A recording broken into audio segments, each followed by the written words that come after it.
Hello po sa inyong lahat mga ka-crypto. Ako po si Pinoy Crypto Trader at sa video na ito ay atin pong pag-uusapan ang mga top 5 na altcoins na kailangan daw po nating bantayan pagkatapos po nitong pagkatapos po na magkaroon ng spot Bitcoin ETF. Kasi ayan, kahapon lamang po ay nailabas na po yung official na balita na inapprove na po ng US SEC ang 11 spot Bitcoin ETF.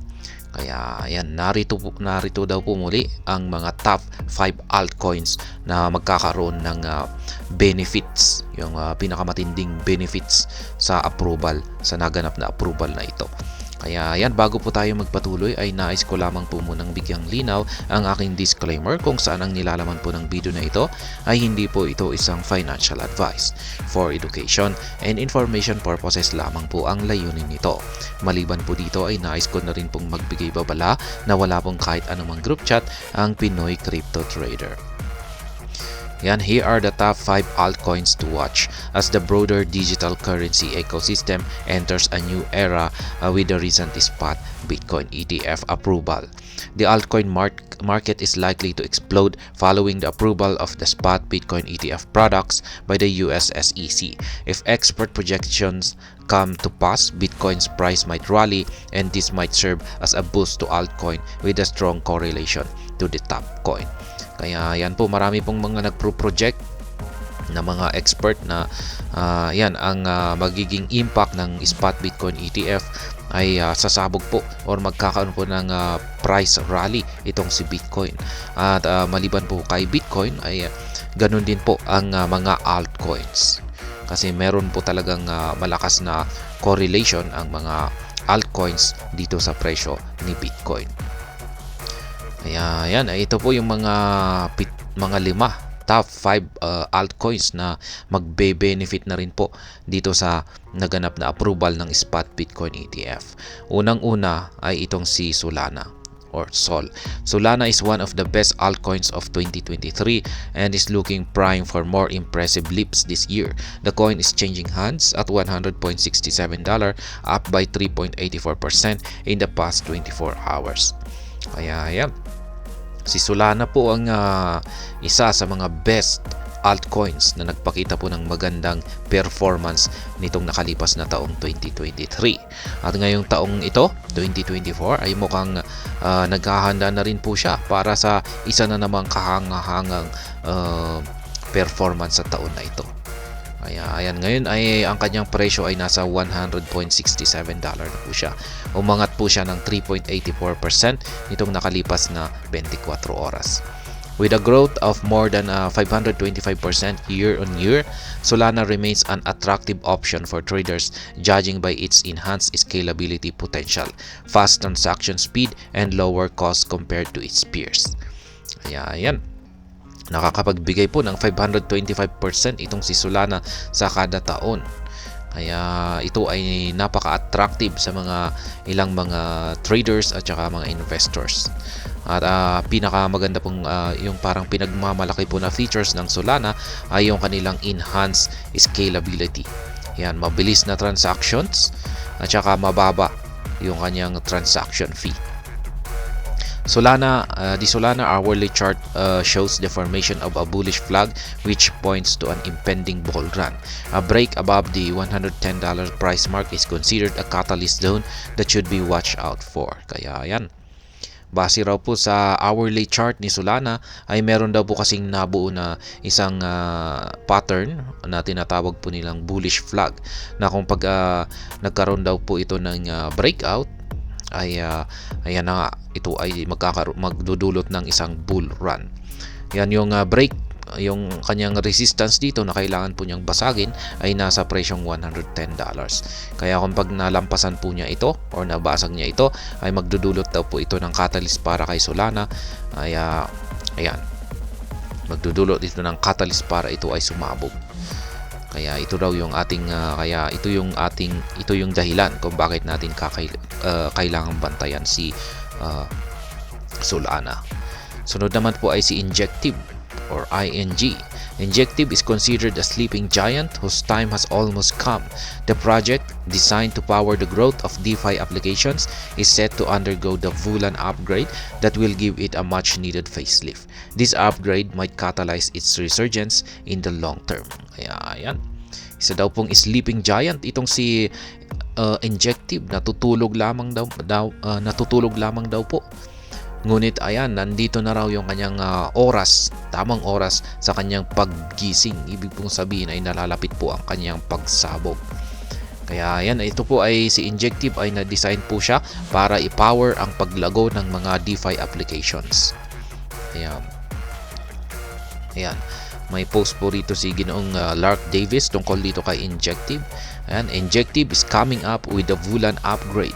The upgrade would add new capabilities and improvements to Injective like IBC cross-chain expansion, enhanced scalability, RWA module. Kaya ayan, may paparating po na isang matinding upgrade ito si Injective. Kaya mukhang ito po ang magdudulot sa kanyang paggising, sa kanyang pagtulog. Ayan, ayon po yan kay Ginoong Dark Davis. Injective is priced at $40.64, up by 3.64% in the past 24 hours. The coin has a market capitalization of $3.3 billion and a trading volume of $416.6 million. Yan, sunod naman po ay si Celestia or TIA. Celestia is a modular blockchain that enables developers to deploy applications without hassles. The digital currency has been in an ascending parallel channel since November. Kaya yan, si Celestia po ay isa po siyang modular blockchain na kung saan ay yung mga developers ay ginagamit po siya para mag-deploy ng mga applications ng walang gaanong kahirap-hirap. Kaya yan, yung kanyang kalagayan naman ay si Celestia ay yung kanyang market price ay nasa loob po ng isang ascending parallel channel mula pa noong November. Kaya kung pag-ascending po ito ay paangat yung kanyang parallel channel, ibig sabihin ay unti-unti po siyang umaangat. The growth of the token has been characterized by the breach of its support and resistance zone, and it just attained a new all-time high of $17.26 within the hour of writing. Ayan. Nagtala raw po siya ng panibagong all-time high niya na nasa $17.26. At nangyari po yan nung nailabas po ang balita na ito. Celestia is currently in price discovery and a more bullish upshoot is possible from this point. Kaya yan, dahil sa nabasag po niya yung kanyang all-time high at nag-record po siya or nagtala po siya ng kanyang panibagong all-time high. Ngayon ay si Celestia ay naghahanap po ng panibagong mataas na presyo kung hanggang saan siya po kung hanggang saan po siya titigil. Kaya yan, si Polygon, yan, or si Matic.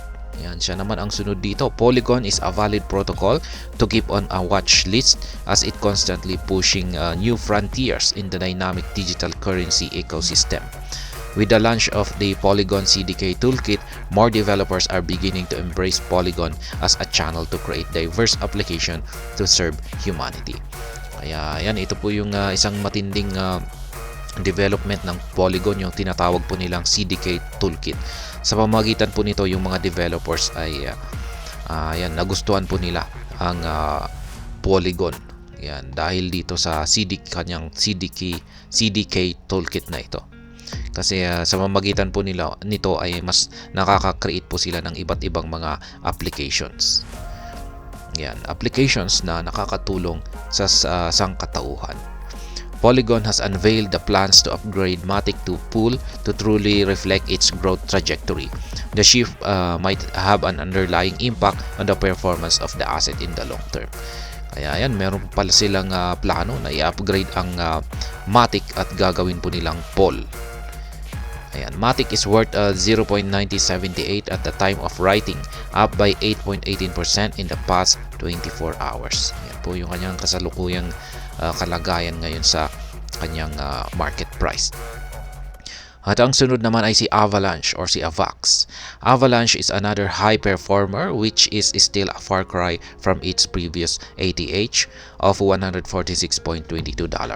While it started 2023 in a bearish mode, it eventually ended it as one of the high flyers, soaring by over 210% year on year. Kaya ayan. Isa na raw po siyang high performer. Itong si Avalanche ay isa sa mga high performer. Ayan, at meron po siyang previous all-time high na nasa $146.22.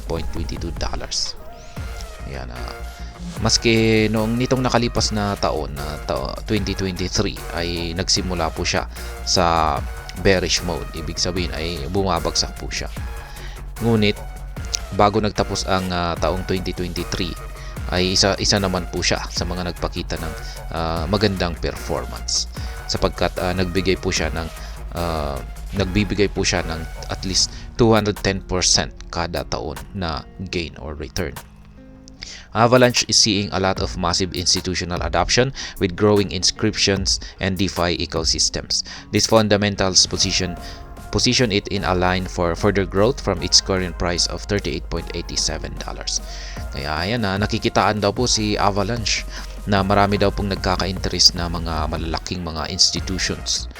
Kaya nagkakaroon siya ng mga massive institutional adoption at paglago sa kanyang mga inscriptions at mga DeFi at ang kanyang DeFi ecosystems.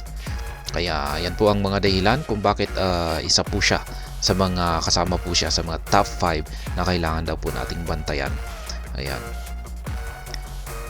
Ayan pong muli, si Avalanche, si Polygon or Matic, Celestia or TIA, si Injective or ING, at saka si Solana. At hanggang dito na lamang po tayo sa video na ito. Sana po ay inyong nagustuhan ang aking paliwanag dito.